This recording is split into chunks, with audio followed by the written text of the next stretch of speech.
فضل الرحمان سے متعلق شیخ رشید کے خیالات تبدیل، میں نہیں گھبراؤں گا۔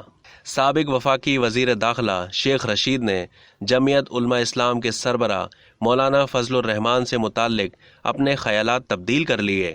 جے یو آئی سربراہ مولانا فضل الرحمان کے بارے میں شیخ رشید کے خیالات کچھ سے کچھ ہو گئے۔ سابق وزیر داخلہ ماضی میں مولانا فضل الرحمان کو اپنا بزرگ اور پیر بھائی قرار دیتے رہے۔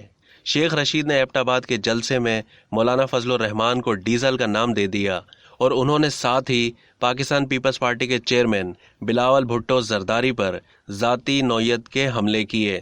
جلسے سے دوران خطاب سابق وزیر داخلہ نے نعرہ لگایا کہ پاکستان کو بچانا ہے تو الیکشن کروانا ہے۔